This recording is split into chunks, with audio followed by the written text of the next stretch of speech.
Saben, el día que yo conocí a Jesús y el día que supe realmente en quién yo había creído, mi vida cambió y realmente me identifiqué como hijo de Dios. Realmente supe quién era yo y qué debía hacer. Porque el verdadero evangelio es el que la gente rechaza. Tú le puedes predicar y puedes hablar de muchas cosas, pero el verdadero evangelio, el santo, el perfecto, el evangelio de Dios, es el que la gente rechaza. Es el que la gente no quiere escuchar. Es el que la gente no quiere entender.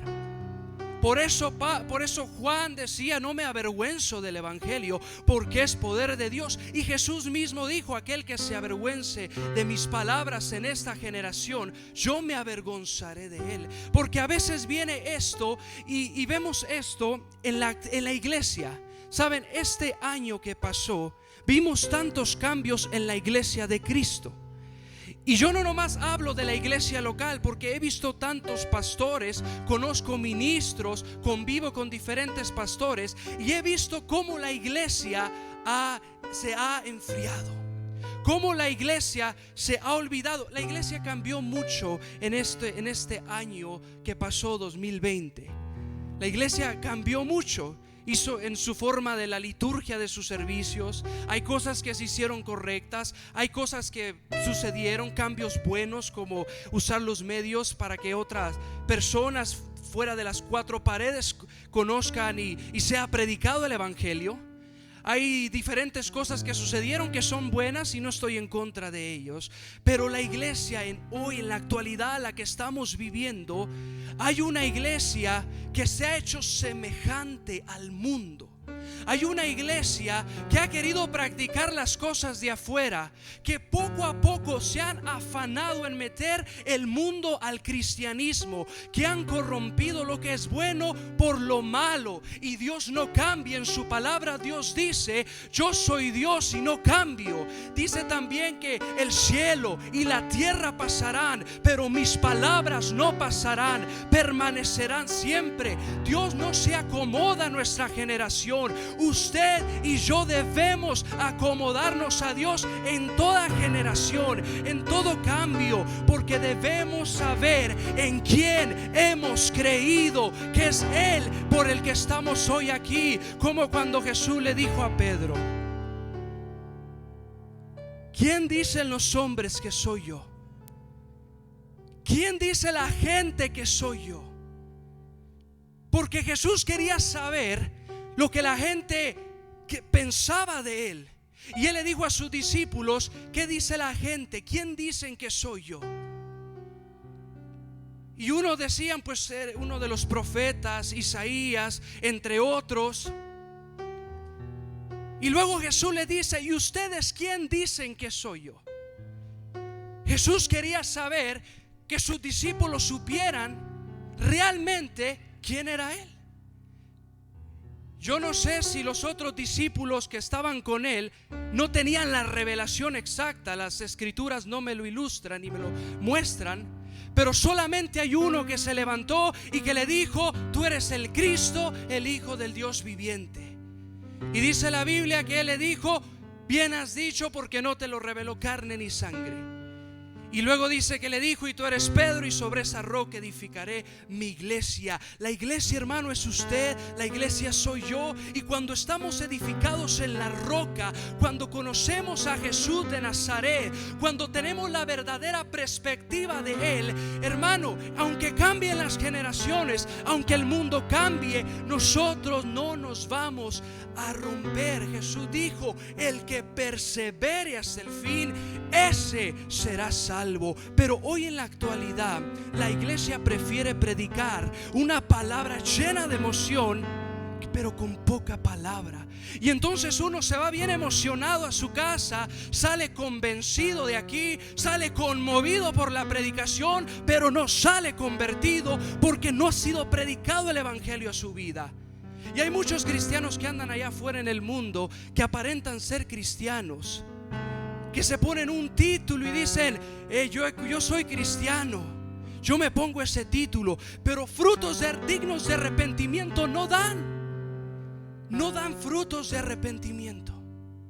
Y dice su palabra que es por sus frutos serán conocidos.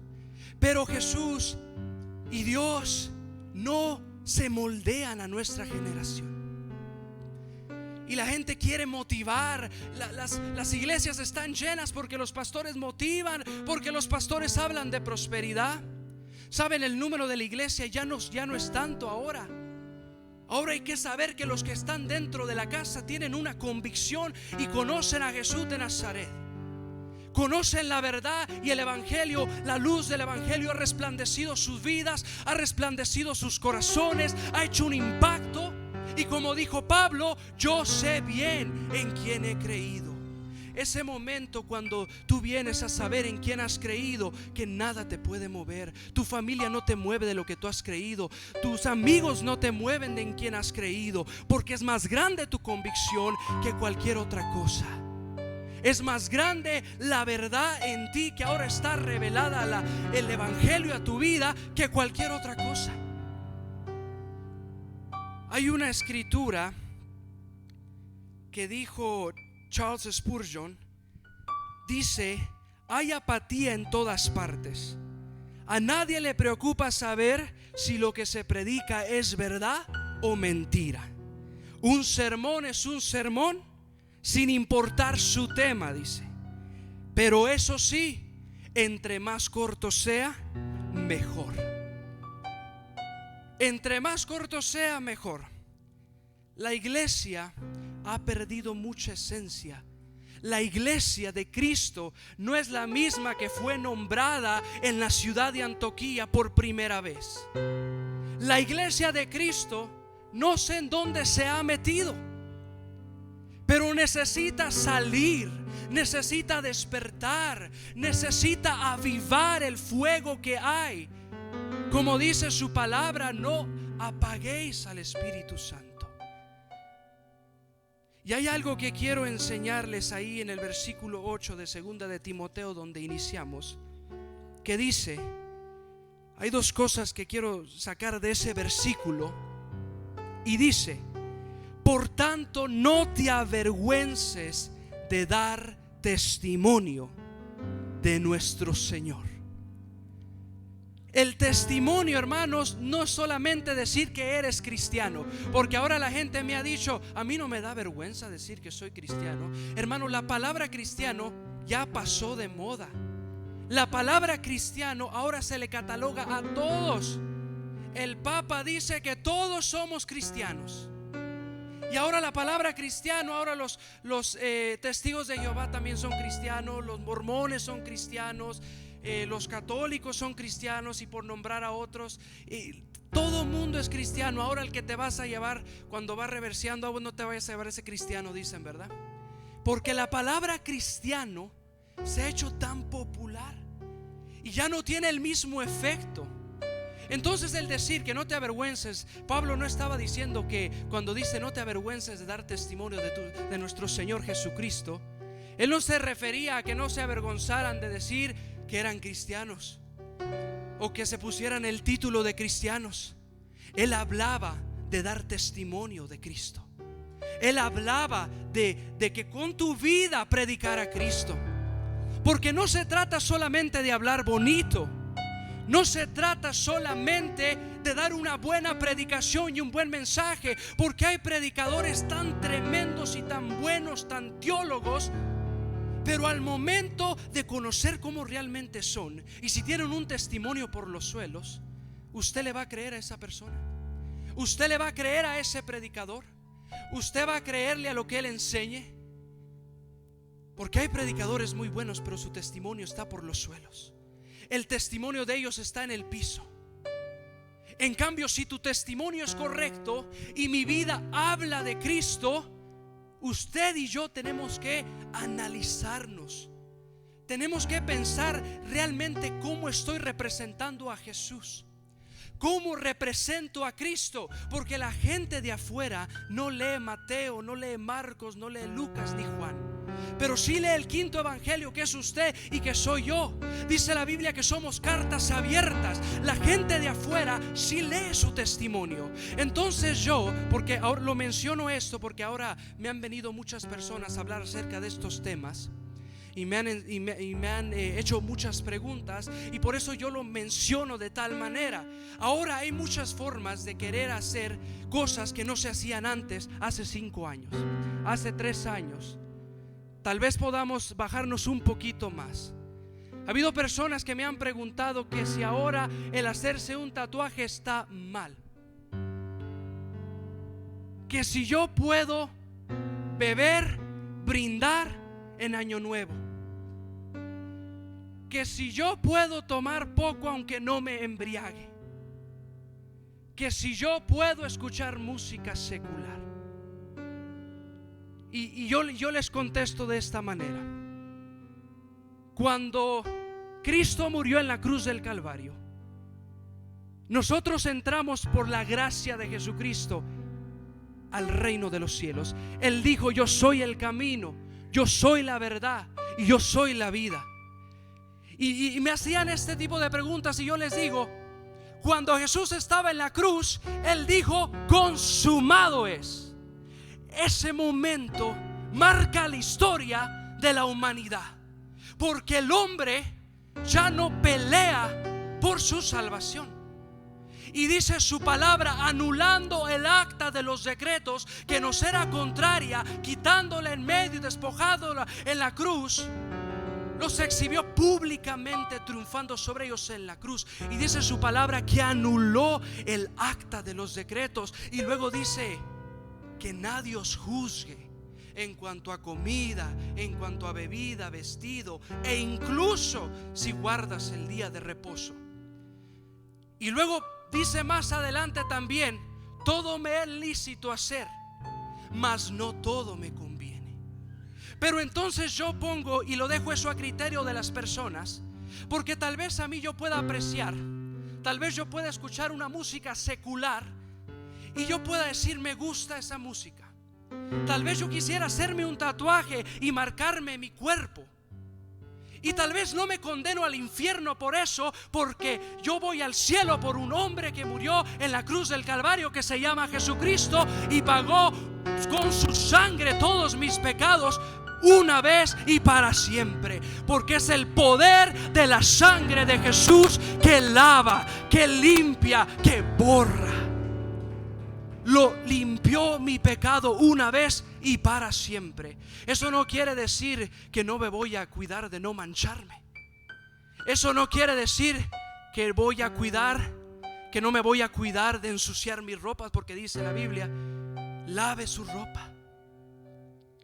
Eso no quiere decir que me voy a preocupar de vivir en santidad, porque su palabra dice que Él viene por una iglesia sin mancha, ni defecto, sin arruga. Pero no es de que yo haya hecho algo, sino que Jesús lo hizo por mí. Y yo no me voy a condenar al infierno. Pero si yo puedo ser tropiezo para alguien, mi vida es un testimonio. Yo represento a Jesús de Nazaret. Yo represento a Cristo. Nosotros vivimos y caminamos como Cristo anduvo, y Él nos ha hecho representantes de Él. Él le dijo a sus discípulos cuando iba a venir el Espíritu Santo, les dijo: y recibiréis poder. Pero no era para tener poder y hacer cosas maravillosas, sino les dijo: y recibiréis poder y me seréis testigos. Cuando nosotros estamos en Cristo y le recibimos y somos verdaderos cristianos, nosotros testificamos con nuestra vida.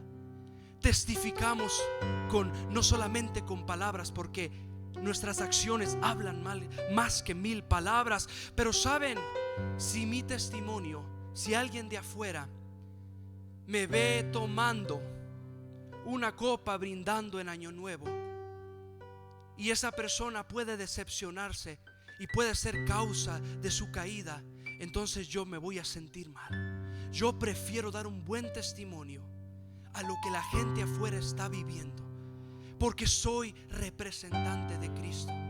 Yo quiero que vean a Jesús antes que a mí. porque yo no puedo cambiar una vida, pero Cristo sí. Y yo no me voy a tatuar no porque me vaya a condenar al infierno, no porque vaya a irme al infierno por escuchar una canción del mundo, pero saben, es porque yo quiero que los demás miren un ejemplo, que vean algo diferente del mundo, que vean que soy alguien diferente, alguien distinto. Pero ¿cómo me voy a mezclar? ¿Y qué diferencia van a notar si no hay un testimonio? Por eso Pablo decía: no te avergüences de hacer el bien, no te avergüences de dar testimonio. Hay que hacer lo que es correcto. A veces nosotros guardamos cosas que no debemos guardar, tenemos cosas que no debemos tener, porque les tengo una noticia: Dios sigue corrigiendo el pecado, Dios sigue castigando lo que es malo con lo malo, Dios sigue corrigiendo lo bueno con lo bueno. Dios sigue siendo el mismo que destruyó la ciudad de Sodoma y Gomorra por la iniquidad tremenda que había en esas ciudades, por el pecado de la inmoralidad que había en esas ciudades. Es el mismo Dios que sigue juzgando el pecado como lo que es malo. Hay gracia, sí, y bendito Cristo, bendito Él por su gracia. Exalto su nombre por su cruz, bendigo su nombre por su muerte, exalto a Yeshua porque Él es quien es. Pero eso nos ha dado a nosotros libertad, pero no para aprovecharnos de ella, sino para vivir como iglesia de Cristo, que predique sin parar, sin callar. Eso es lo que el hombre debe hacer, porque afuera se pierde el mundo y usted también se está perdiendo. El cristiano también se está perdiendo. Decía un pastor: predicar al perdido y que reviva la iglesia, porque la iglesia se me está perdiendo, decía el pastor. La iglesia se está yendo.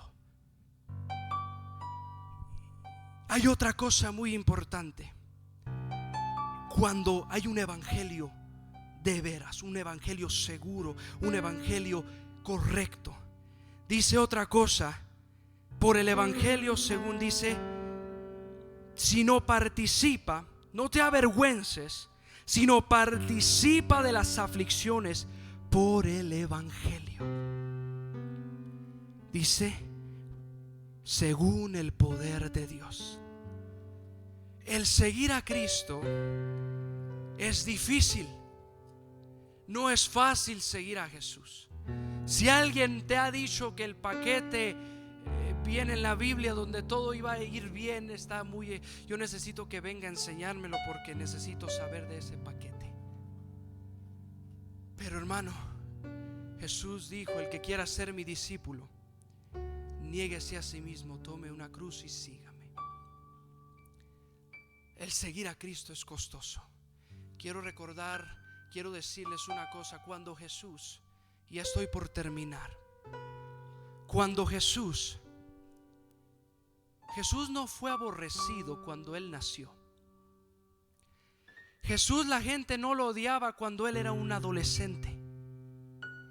Cuando Jesús trabajaba como carpintero, Él no era odiado ni aborrecido por la gente. Pero hay algo muy interesante, porque después viene el ministerio de Jesús, cuando inicia su ministerio. Pero hay algo interesante: Jesús fue aborrecido en el momento que quiso establecer el reino de Dios en la tierra. En ese momento que Él vino y quiso establecer el reino de Dios en la tierra, el evangelio de Dios, en ese momento se perdió. En ese momento la gente lo aborreció. De hecho, esa fue una de las causas por la cual lo llevó a la muerte. Porque Jesús dijo: no penséis, no creéis que he venido al mundo a traer paz. No he venido a traer paz, dice en el Evangelio de Mateo 10:34. No he venido a traer paz, dice, sino espada, sino división, disensión.